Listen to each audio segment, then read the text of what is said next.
Hello, welcome to a new video. How are you? Thank you so much again for choosing to spend some time with me. It's very important and I really appreciate you.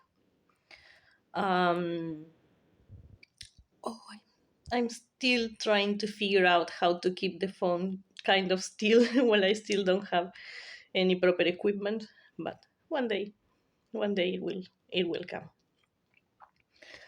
Um, I've done my morning crying already, going through that borderline cycle every day, several times a day, and it's kind of hard.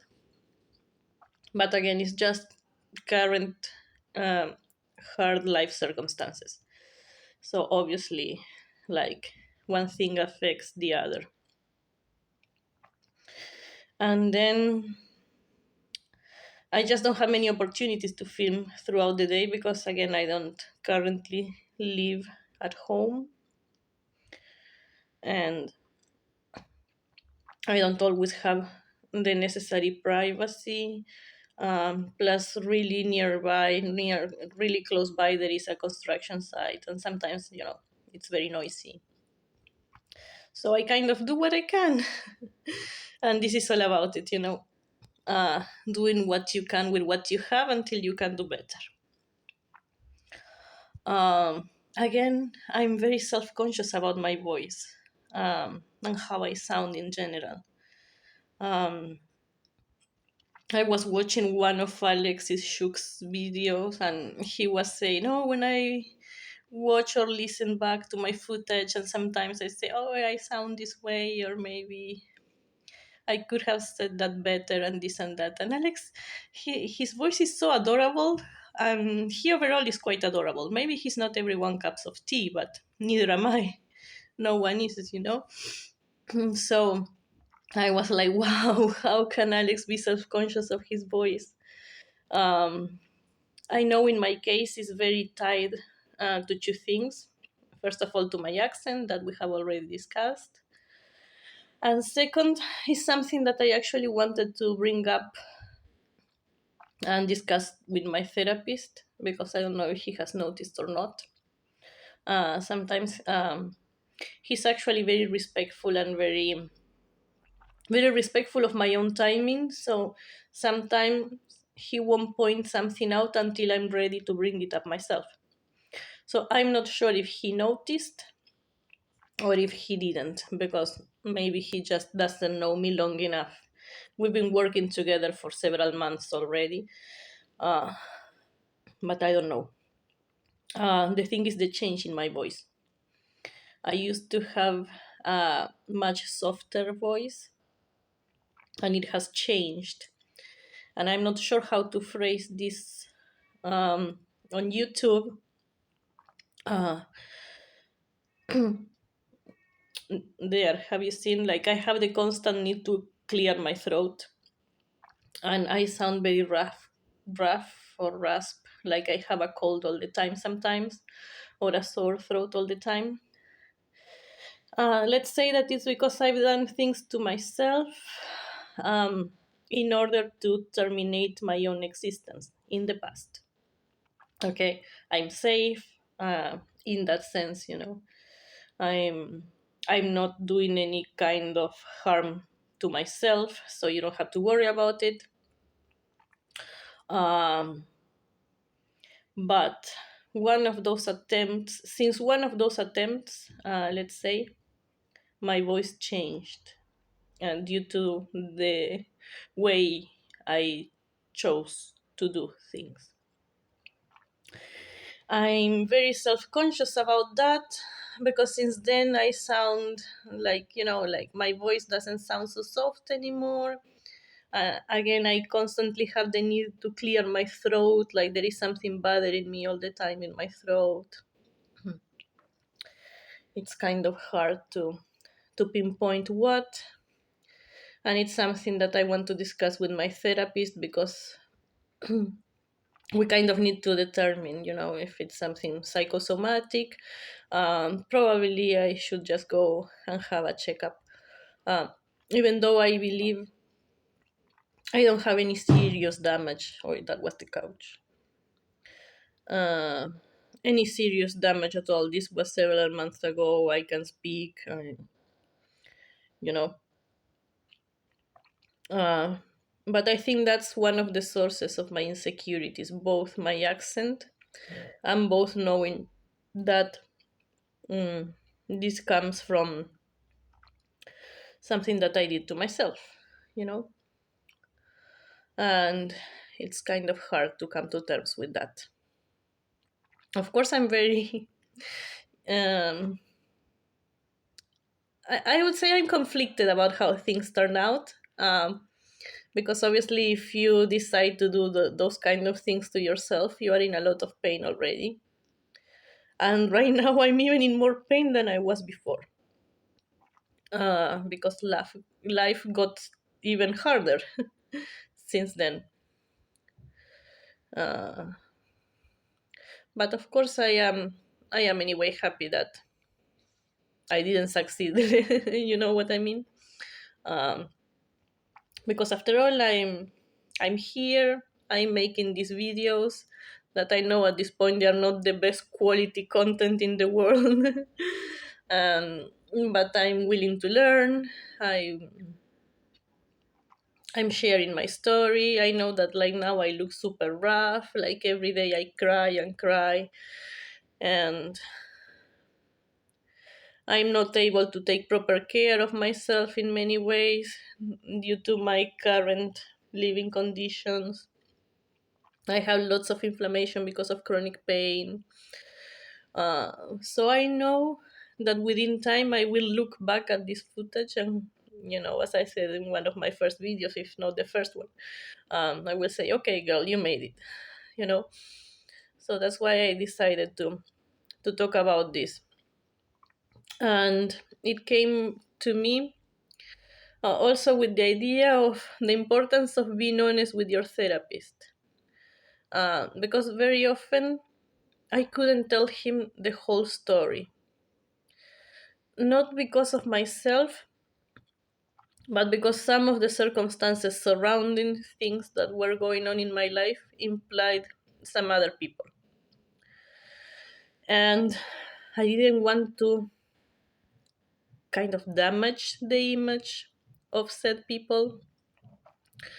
Um, or I was trying to protect someone else, people, you know. And sometimes I was still carrying pain.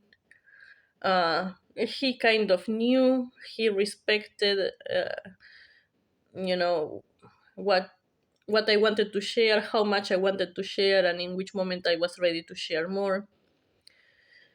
He anyway encouraged me very gently, as always, to open up at my own pace. Uh, but and this applies to any topic. If you are in therapy, it's important to be honest with your therapist, because if not, you're never going to be able to heal. It's the same if you're trying to maintain an image of perfection. Because, for example, again, talking about my disordered eating, like it's very hard for me to go there and to admit I couldn't cope better. I uh, turned to food in an unhealthy way to cope because I wasn't strong enough. And then it's a result of trauma, and there are things behind it. So in that moment is when I have to give myself some grace and open up. And I never once ever felt judged by my therapist, which of course is how it should be. But this is not my first therapist, and this is the one with whom I felt by far the most comfortable. Uh, and it may take time. And I also want to put this out there and to encourage you, if you're in therapy and you feel like you're not vibing with your therapist, you know what I mean? If you feel uncomfortable, if you feel that they don't understand you, if you feel that, you know, you cannot open up. Maybe it's time to actually look for a new therapist, because I've been uh, through a few, I think five overall, until I found this one. So it's important not to try to maintain an image of perfection. One of the hardest things for me is when I go there, or I email him, or we have our online session, and I say, hey, this is hard to admit, blah blah blah blah blah.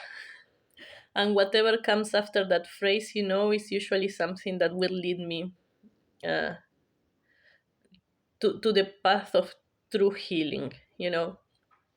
Not maintaining the idea of perfection, not maintaining the idea that I can do this all on my own. Because why on earth do I go there every week if not? Um, so um, that's that reminder. Right now there is a lot going on in my life, so there are always a lot of topics that we usually discuss. Uh, but I decided that as I'm, filming myself on a regular basis, and I have to hear myself talking, and you all hear me talking, I decided that I wanted to open up with him about this issue that I have with my voice. Uh, because I want to get over it. And if I need some other kind of help, of course I will get it. I'm just not sure exactly why my voice changed since that moment, but we will figure it out. And if my voice stays like this, kind of permanently, I will have to accept it and cope with it. And that's why I want to be honest with him in this aspect. So we can process it together and move on.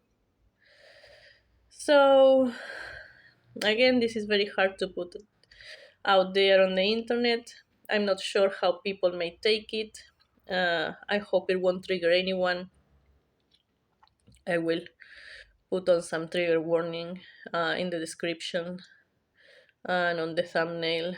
Um, but yeah, this is also a fact that many people with BPD, we go through these episodes of, or these attempts, I should say, because life becomes too painful at some moment uh, for most of us.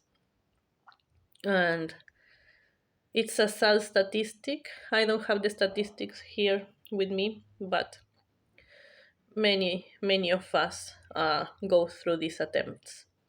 You know, when you say, okay, existence is too painful, let's end it. I guess I was lucky enough not to be part of the ones who succeeded. And I will take just this moment to send love to the memory of the ones who succeeded in that, and to the loved ones that they left behind. This was not the fault of the person uh, who ended their existence, and also to the people who were left behind. I'm sure you did what you could, and I hope you're not blaming yourself.